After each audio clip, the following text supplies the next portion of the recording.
If you're anything like me, you're trying to draft thousands of best ball teams this summer, which is a little bit harder than it sounds. One of the easiest ways to do it is to take advantage of a lot of the low dollar tournaments on Underdog Fantasy, promo code Davis, by the way.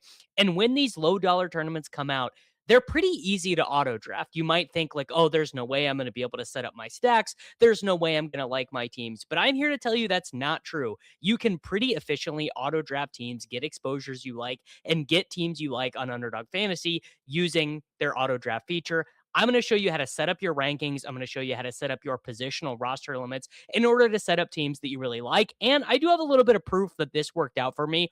Okay, last year, I was able to advance 39 of my 101 entries in the Little Dalmatian 2 last year. Now, why was I able to do so well? It just so happened that I drafted a lot of Quinshon Judkins because the timelines lined up the correct way in 2025. That's really neither here nor there. It's more just to illustrate the point that you can advance above average. You can have teams that make the finals. You can have teams that you like and are proud of using the auto draft feature if you intelligently curate your rankings and your roster settings in such a way. I did actually just want to show that our friend Justin Herzig had some really good results in drafters using their auto draft feature. I believe he ended up finishing third or fourth in their main event last year, but it is very possible. So what we are going to do is I'm going to show you guys how to apply your rankings in such a way that makes sense. It's very simple. So obviously in the first round, you don't want to be making too many crazy stances. This is specific to 2026,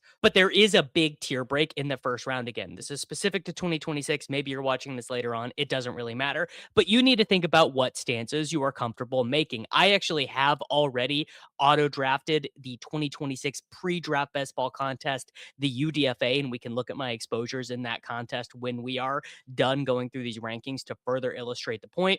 But just if you want to make a big stance on someone in the first round, it's going to obviously come through more often because you are almost always guaranteed to have a chance to pick those players, one out of every 12 times. So if I were to put Justin Jefferson instead of Jonathan Taylor, if I was going to put St. Brown ahead of Lamb, then theoretically, over all the drafts in that contest, my exposures would be representative of how I have them ranked. And where you have them ranked is going to have more of an impact actually on exposure as you get further. Like, for example, if I ranked Jeremiah Love at sixth overall here, then I would have, almost 50%, maybe even more than 50% of him based on, luck of the draw in terms of where I was picking in a given contest.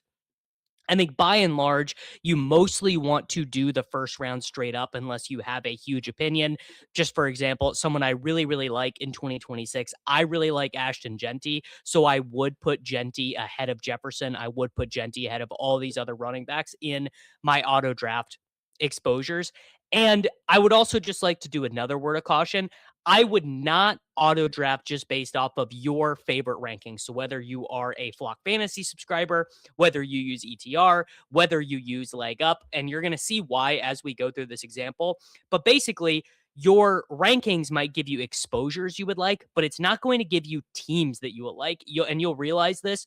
Like if you just go run one test and you auto draft based off of your favorite rankings, you're going to look at the team and you're going to be like, this is awful. So one thing I would say is you need to keep these positional groups pretty close together or your positional allocations will be way off. So maybe you do like Jeremiah Love, but I would keep him in the same group with all these other guys because you don't want to be starting a ton of your drafts wide receiver, wide receiver. You would like to have closer positional allocations to what you basically would like in general. So I really like Trey McBride and Brock Bowers. I'm totally comfortable with them in the second round, but I also know that there are late tight ends I really like in 2026. So I'm not going to make a huge stance on them here. If I get them, great. If I get them where they're ranked on a given team, perfect. That's awesome. I kind of want some randomness and some variance to come in here, but I don't want to have huge stances on those guys, not because of how I feel about them in particular, but because of how I feel about the tight end position, which is that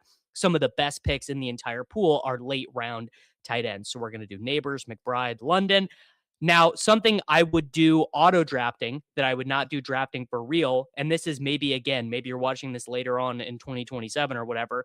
But for this specific year, I'm actually going to move Henry and Chase Brown up And you know what? Let's just do these rankings. Let's actually just auto draft off these rankings. So I'm going to set them exactly how I would want them. So I'm going to move Kenneth Walker up.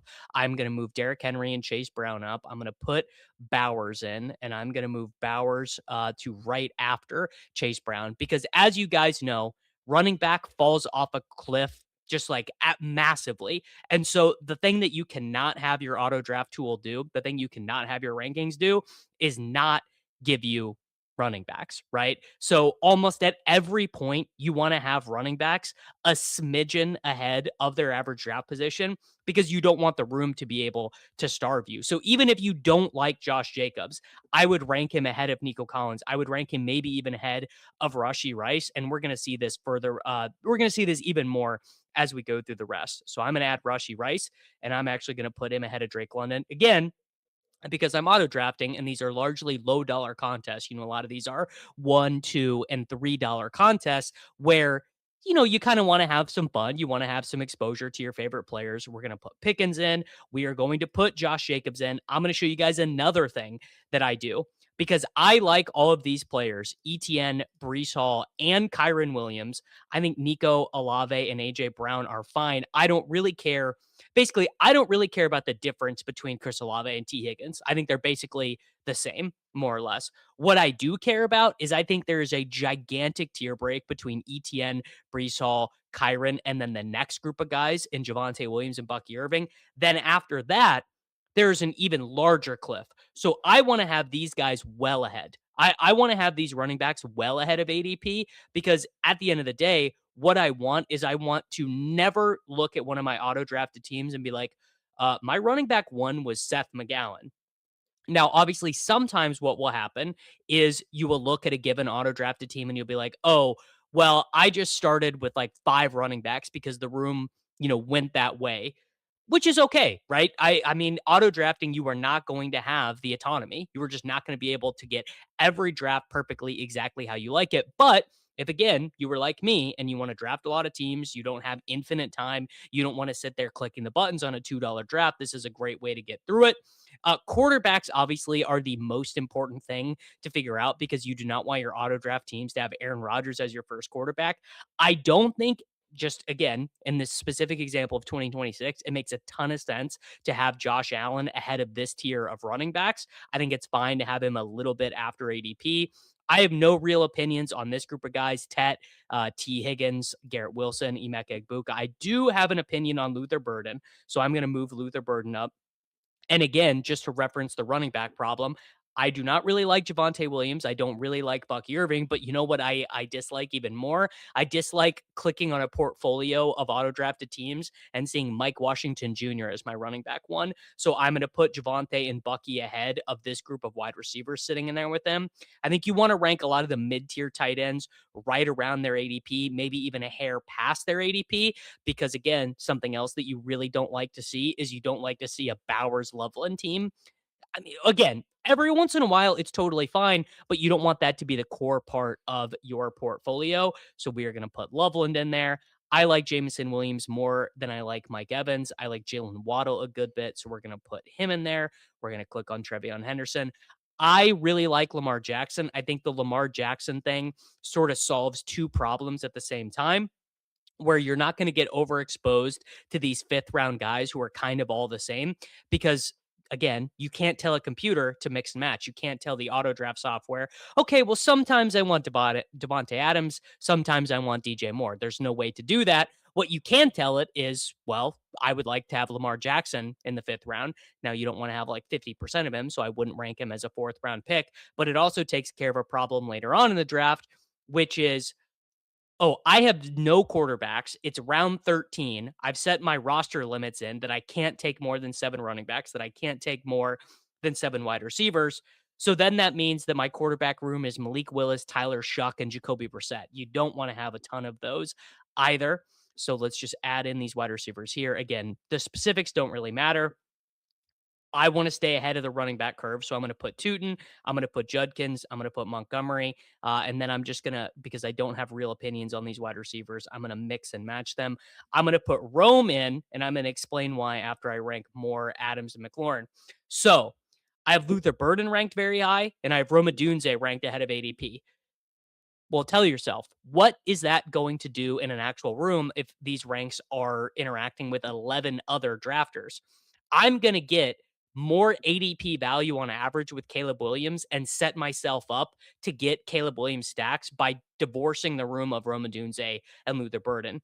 Maybe 20% of my teams get Burden ahead of ADP and then also get Roma Dunze. And in that situation, I am only fighting with the Loveland drafter to get Caleb Williams. So I'm going to get gifted Caleb Williams at a good price compared to the rest of the room. So ranking the rest of the guys through here, I like Brian Thomas. I like Carnell Tate. I like Christian Watson. I like Scattaboo less than the market. I like DeAndre Swift less than the market. I like Joe Burrow less than the market. So I'm going to again put some of these young wide receivers who I like in here.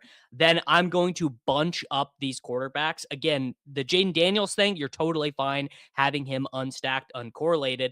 You want to have guys like Burrow, guys like Stafford, guys who are you only want with their wide receivers ranked a little bit after ADP. That's maybe one of the biggest hints I can give you for auto drafting is the room is going to take care of stacking for you. How often do you see the Puka Nakua drafter get Matt Stafford? It has to be one of the highest correlations you're going to find. So guys like that, you want to rank after ADP and just let the room give you Stafford. But you want to have these guys tiered out. I mean, that again is some of the best advice I can give you is you want to stay close to ADP with your preferences put in because that's why drafting off of just like normal bespoke rankings from your favorite best ball site doesn't work is because there is really no positional allocation cared for in those at all. They just toss players in where they should roughly be valued.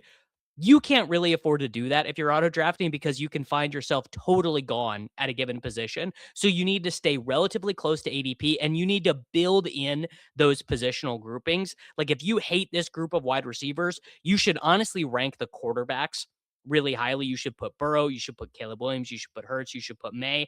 I don't like Alec Pierce. I don't like Parker Washington. I do like Jordan Tyson.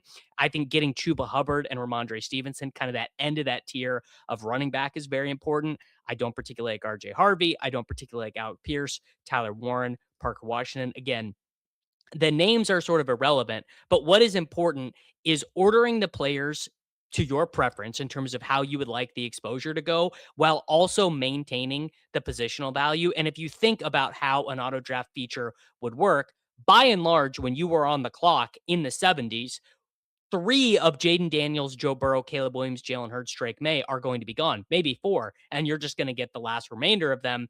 Maybe all of them are going to be gone, and you would not want to have them ranked over the entire round because then sometimes what's going to happen is you'll get two of them, and okay, it's fine to get two of them here or there, but it wouldn't be what you would say is your ideal function. And while we're talking about the quarterbacks, we need to make another point here with what has become known as the quarterback window. I'm sure you guys have seen it in all your drafts. Basically, the worst thing that you could do would be to have all these quarterbacks in the quarterback window. So that's like quarterback 8 through like quarterback 15 ranked after average draft position. I think it would also be a bad idea to have too many of these running backs in this range ranked too highly because you're going to get gifted a lot of them.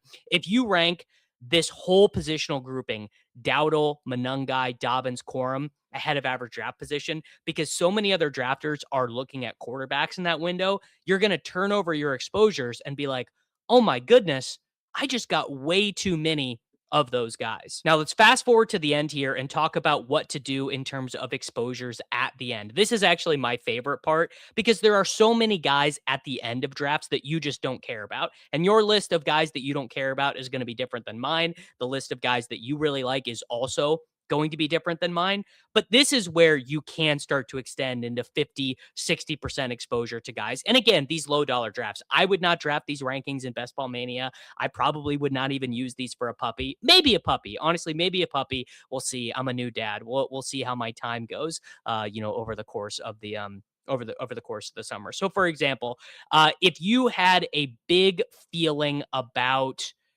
I don't know, let's call it Katron Allen. You could rank Katron Allen ahead of Isaiah Pacheco and Emmett Johnson, and you would get a very healthy amount of him. You could rank in the mid tier, you could rank Omar Cooper Jr. ahead of Xavier Worthy, and you would get a healthy amount, but still not 100%. I actually think you would be surprised how often you did not have a super, super high amount of someone ranking them 20 or 30 spots ahead of ADP. But basically, the most powerful thing you can do using the auto draft rankings is you can just remove guys you think are bad picks. You can not rank Malik Washington. You can not rank Dontavian Wicks. You can not rank Pat Bryant, which is what I did in my first set of the UDFAs. And the tight end thing is also very important, and you should be very sensitive when you are setting your rankings. But if you know you have Colston Loveland, Tyler World, Harold Fana Jr., Tucker Kraft, kind of that mid tier of tight ends. If you have them all ranked after ADP, you should make a very concerted effort when you're doing your rankings to put the tight ends you do like later on ahead of average draft position. So maybe you're a big Dallas Goedert guy. His ADP is 136. I would rank him positionally ahead of Ferguson, Kelsey, and maybe even Goddard. I would put him in the 120s. Maybe you're a big Brenton Strange guy. I would put him in something like the 120s if his ADP was 151. Guys I really like in 2026, Eli Stowers, Gunnar Helm, and Terrence Ferguson, I would rank them way ahead of average draft position. It honestly is very simple. And it comes down to this. You can't drift too far away from ADP in the top 100 picks. You mostly need to order the tiers how you feel about them. You also need to be very mindful of positional runs and how they work in a given draft. For example, we know in 2026 that running backs basically go very early, and that if you miss the position at the front, there is no way to make up for that.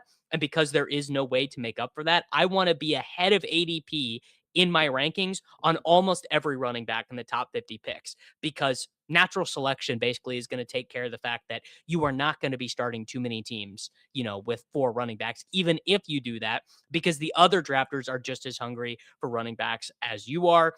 And then you also want to rank your quarterbacks in such a way that you are not waiting for the bottom tier of quarterbacks and making up your room with CJ Stroud, Cam Ward, and Daniel Jones, because that's just a really low ceiling strategy. The next thing we need to talk about is positional limits. I did my first set of what you're looking at on the screen with 3 quarterbacks, 6 running backs, 8 wide receivers, 3 tight ends. Now, obviously, when we get to real NFL draft season, when we get to Best Ball Mania, it's 3-6-6-3 in terms of the maximum.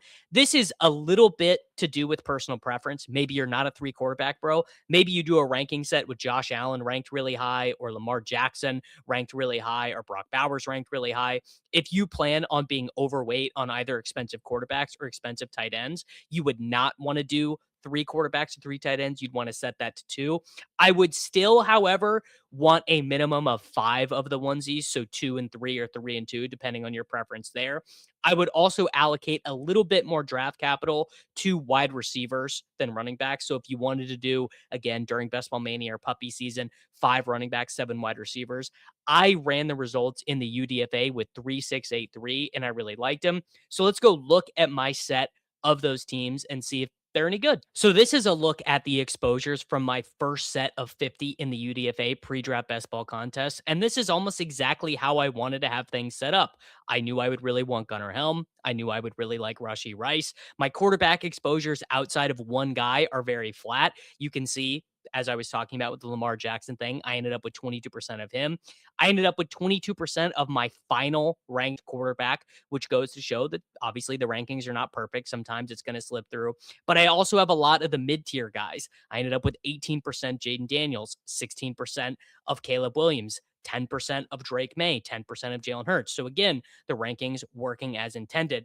What I think I like the most about this, the Breece Hall thing did get away from me a little bit. But if you look at the rest of the mid-tier running backs, my exposures are, I think, very reasonable. We have 16% of Josh Jacobs. We have 12% of Javonte Williams. We have 12% of Ashton Genty, a perfect 12 of Bijan Robinson, 12% of Kyron Williams. So what happened was, despite having all of those running backs ranked ahead of average draft position, I still did not get crazy exposure to any of them because I stayed ahead of the positional runs and I let the room give me whoever they didn't want that day.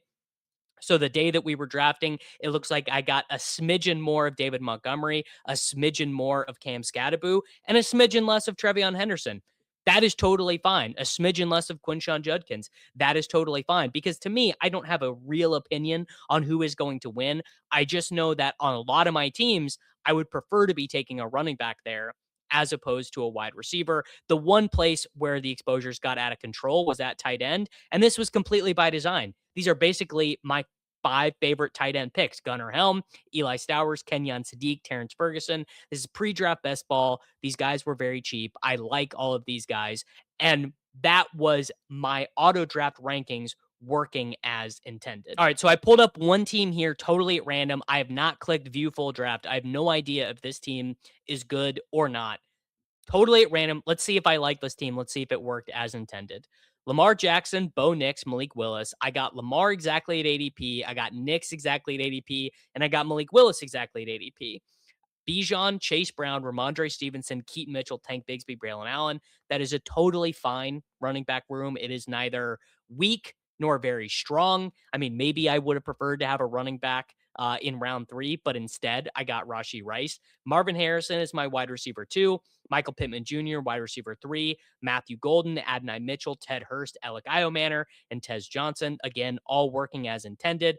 Colson Loveland, Mark Andrews, Chigakonkwo, a perfectly reasonable tight end room.